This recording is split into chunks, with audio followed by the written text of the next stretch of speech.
Pterodactyl here. And elk skins. In today's video, we're going to talk about this tractor that came in for repair.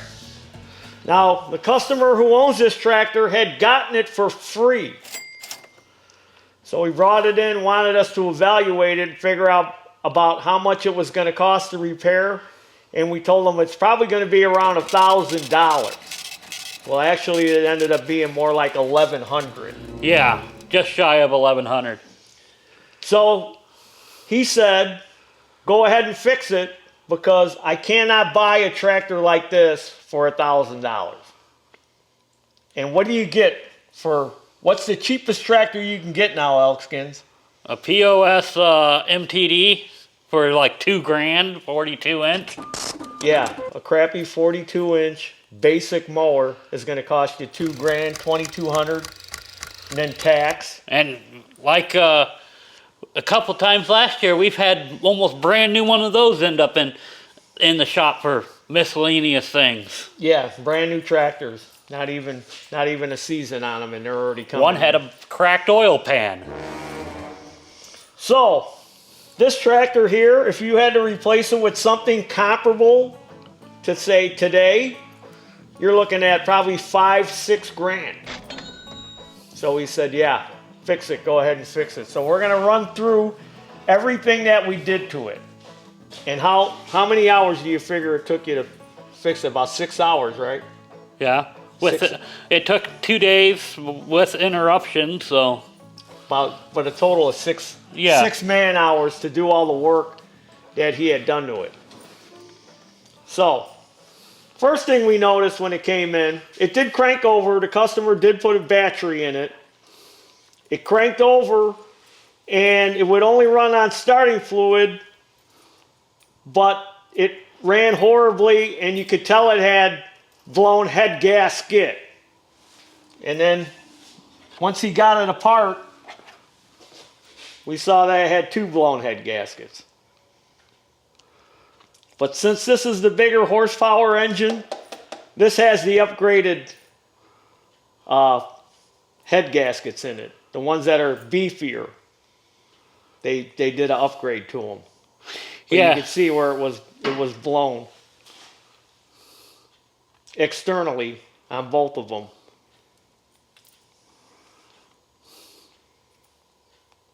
But right there, we could hear it when it started. Another thing, we had to replace all the fuel lines. New fuel filter, new air filter, oil filter, change the oil. The anti-backfire valve, or that carburetor solenoid that's on the bottom of the carburetor, that was gummed up because this thing had been sitting for a while. And there was rust in there because of water. Yeah, full of rusty water. So we got that solenoid freed up. So since we had the heads off, we went through the carburetor. All these air filter parts were missing. The air filter cover, what else? The back plate. Yeah, it was just an exposed carburetor. Yeah. So Elkskins, he had the parts used in his lawnmower junkyard. Because I had a DGT 6000 that I purchased off of Facebook Marketplace that threw both rods, and it had the exact same engine. And it threw the rods because what, leaky seals? No oil in the crankcase. Because of probably leaky crank seals? And customer didn't never check the oil? Yeah. The seals were probably leaking. That's what happens with these crawler commands when they get a lot of hours on them. The first thing to start leaking are the crankshaft seals. That one had like 740 hours on it. Before the seal started leaking. Yeah. So we did all that. We had to replace all the belts, deck belts, the drive belt. There's probably 6 idler pulleys on this? Yeah. So out of the 6 idler pulleys, there was 3 on the drive, 1 on the deck. So basically, total of 4 idlers we had to replace. Yeah, one of them was completely locked up. The solenoid on the starter was bad. Now you can buy these solenoids aftermarket. So we were able to save the customer some money and we put a rotary aftermarket starter solenoid on it. Instead of doing my solenoid trick, we just went ahead and put a new solenoid on the starter. So, another thing. We made a post on Facebook about this bolt here. People were saying, well, you can remove that washer. No, you can't. It's made it's part of the bolt. You can only get it up to the threads. But this is all rusted anyway. More than likely what happened here is because the customer hit something, or somebody did. It bent the blades, so more than likely that's what caused this to bend. So we had to replace the blades, one of the blade bolts. We had a tube, the tire on the rear. The baffle was all bent up. I had to pull that off. The deck baffle, you could see the new hardware. You could see where we had put some new hardware on it. That had to be removed. And we had to flatten it because it was all bent up. New deck wheels, new deck wheel bolts. This bracket here is from my house because it was missing one. So he had that at his junkyard. One of the grease fittings on the deck spindles was missing. We greased the deck. All the idler arms on the deck were frozen. So they had to be cleaned. And so yeah, a lot of work. And the hood, it was never sitting right. The hood wouldn't close. It wouldn't open or close. As you could see, we had to heat it with the torch. This bracket here, which is part of the hood, had to be all straightened out. Muffin bolts were missing. Yeah, that's something. So somebody attempted to work on it at some point. It had some type of issue they couldn't figure out. That's why all this was taken off from the carburetor, and then they just let it sit. And then this gentleman that has it now had gotten it for free. The only things that are wrong is the hood doesn't quite close right. It still sits up a little bit. The seat, Taryl still needs a glue. Right. And believe it or not, if the cameraman zooms in, this tack right here, it does not work correctly. It only goes up to like the first blue line. If we were to replace this, last I knew, this little gauge there was over $200 for that little gauge. That tachometer is not important. Exactly. So I have the seat. He did have the seat for it. It just came unglued. So I'm going to glue it back in with our HV350, which we sell in our online store, and we sell this tube gripper. So I'll get a fresh tube because it's probably going to take almost the whole tube. And we have to glue it back in, but the seat had gotten wet. The sponge had gotten wet, and I'm letting it dry out. So once it dries out, we'll put a big bead of the HV350 on there. We'll put the seat in, and then we clamp it, hold it overnight. We've done this before. It works really real well. Now I'm going to ask a question for some of the viewers out there that what happens if they've never done it? Do you have to remove the old glue? No, that glue is in there pretty good.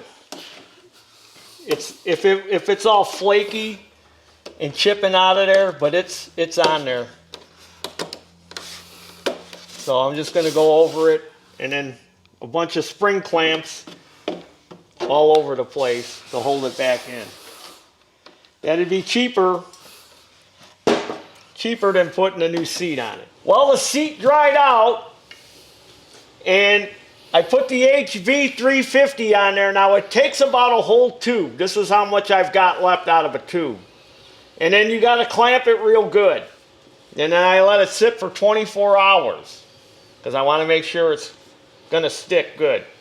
And then this seat will be good. This will all bounce back once I take these clamps off. It'll go back to its original look. And then this thing is done. You just got to add that tube of HV350 to the bill. Get yours today. We tried to save the customer as much money as we could by replacing the solenoid instead of the whole starter, especially if it was an OEM crawler starter. I think they're $250 now or somewhere Getting in close that to range. 300. Or we could have bought a cheap aftermarket one, which I don't really want to take a chance on that. So we put the starter, the new starter solenoid on it, which was cheaper. And then all these parts that were missing, if we had to get them and order them from Kroller, it would have been a lot more money. The parts alone, between the belts, the head gasket kits and everything, was close to $600 right there, just in parts. And then the rest was labor. So right now it's between $1,000 and $1,100. But again, like he said, which makes sense, is a lot cheaper to go that route than to buy a new tractor. Because I use machines like this, these newer garden tractors. They're real good machines. They're before the Husqvarna takeover, which after that they went downhill.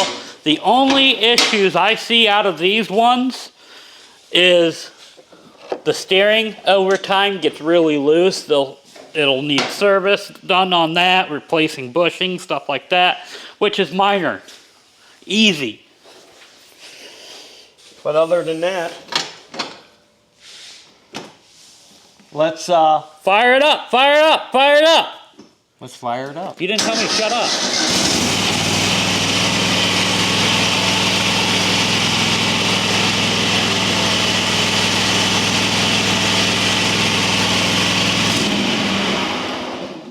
It ain't warmed up yet.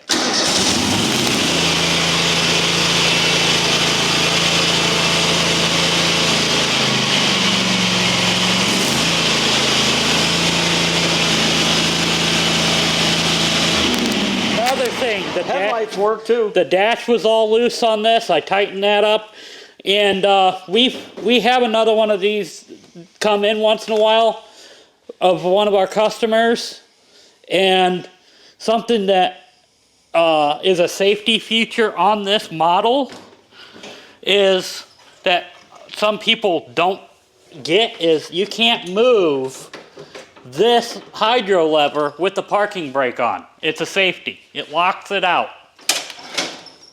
Now that the parking brake's off, you can move it.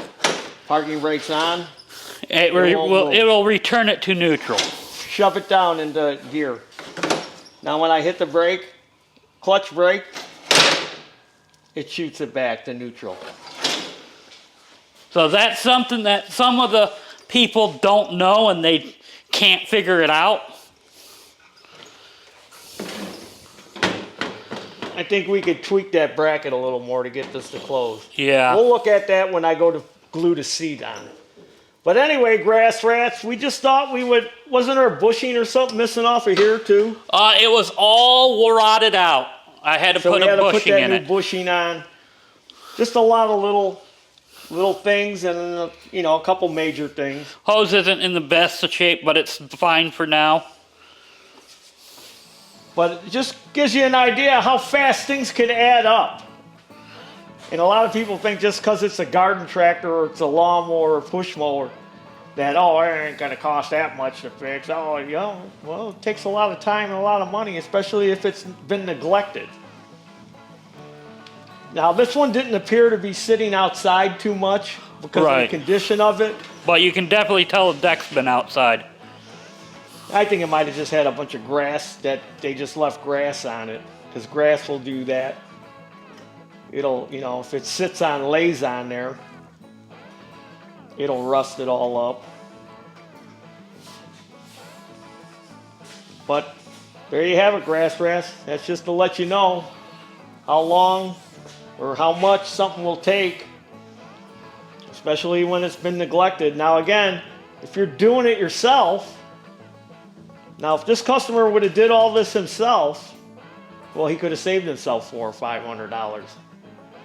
But if you got to take it somewhere and pay, be prepared. That's how much it could cost. That's why these videos, that's why I make these videos. It's not for me to do it, it's for you to do it. You to learn and go, yeah, I could do that. I could fix that tractor myself by watching Taryl's videos and some of your videos. Exactly. Because I've got a bunch of videos on these series of tractors. You do? I never watch your channel. All right, well, there you have it, grass rats. If you enjoyed this video, if you're a newcomer to the channel, subscribe and like and hit the notification bell so you'll get notifications. Follow us on Facebook, Instagram, and TikTok. I thought TikTok was banned. No, it's back. Check out my web store. I got all kinds of stuff there, like, what did I do with the HV? Here it is. Like the HV 350 we mentioned, this adhesive, this tube gripper, this beautiful hoodie. Do we have these hoodies? Beautiful hoodie, spark plug necklace, and there's other stuff there. There's bound to be something there you want or need. And even if you don't want or need it, buy it anyway. Just be an impulse buyer. And as always, there's your dinner. DGT 6000 lives again.